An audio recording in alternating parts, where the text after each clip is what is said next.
আজকে আমি নাস্তায় দেখো বন্ধুরা ধোসা বানাচ্ছি। অনেকদিন পরে বানাচ্ছি ধোসা।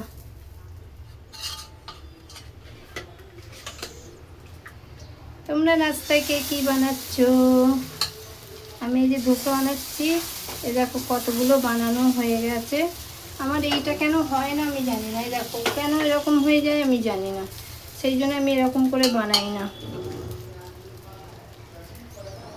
দেখো এগুলো এমনি করেই বানিয়েছি। দেখো ঘোরানোটা যায় না কেন আমার জানি না, সবাই কি সুন্দর হাতার পিছনে করে ঘোরায়, এরম এরম করে সবাই ঘোরায়, কিন্তু আমি ঘোরাতে পারি না। আমার এরম করেই ভালো। তোমরা কেমন করে করো গো? তোমরা ঘোরাতে পারো একটু একটু জানিয়ে তো। আমি সত্যি একদম ঘোরাতে পারি না, জানি না কেন আমার এরকম হয়। এ দেখো কতগুলো বানানো হয়ে গেছে, দেখে একটু জানিও কেমন হয়েছে। দেখতে তো ভালোই হয়েছে। আর এটার সঙ্গে একটা বাদামের চাটনি বানাবো ভাবছি আজকে, বাদাম টমেটো দিয়ে কারি পাতা এসব দিয়ে। আর ধোসাটা আমি কি বলতো 2 গ্লাস, ছোট্ট গ্লাসের আমার,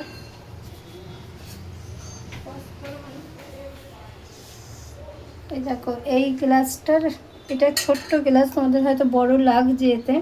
2 গ্লাস চাল নিয়েছি, আর 1 গ্লাস বিউলির ডাল নিয়েছি, হাফ গ্লাস ছোলার ডাল নিয়েছি, আর হাফ চামচ মেথি দিয়ে সকালে ভিজিয়ে রেখেছিলাম কাল সকালে।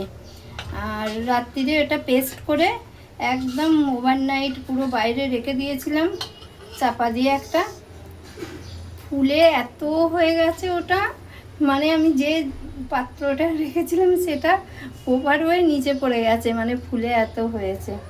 আর সেই জন্যই দেখবে ধোসার টেস্টটা খুব সুন্দর হয় আগের দিনে, মানে পেস্ট করে আর কি রেখে দিলে। অবশ্য আমার একটা টেস্ট করা হয়ে গেছে, খুব সুন্দর হয়েছে। তোমরাও নিশ্চয়ই ধোসা এরকম করেই বানাও। আর আগেকার দিনে কী করতো, বেটেই বানিয়ে নিত, সেই জন্য দেখবে অতটা টেস্ট মানে হতো ভালোই। মানে আগেকার দিনে আমাদের ঠাকুমা মায়েদের কথা বলছি, ওরা বেটেই বানিয়ে নিত, কিন্তু এইটা বেশি মনে হয় টেস্ট। চলো অনেক কিছু মানে জ্ঞান দিয়ে ফেললাম। সবাই খুব ভালো থেকো, আর অবশ্যই যারা না ওরকম করে বানাও একটু বানাও। আর তোমরা অবশ্যই আমাকে একটু জানিয়ে তো এই হাতের পেছন দিয়ে কীরকম করে ঘোরায়, আমি উঠে পারি না গোটা হাতের পেছন দিয়ে ঘোরাতে। অবশ্যই আমাকে জানিও কীরকম করে করে ওটা। সবাই খুব ভালো থেকো, সুস্থ থেকো, সবাইকে টাটা।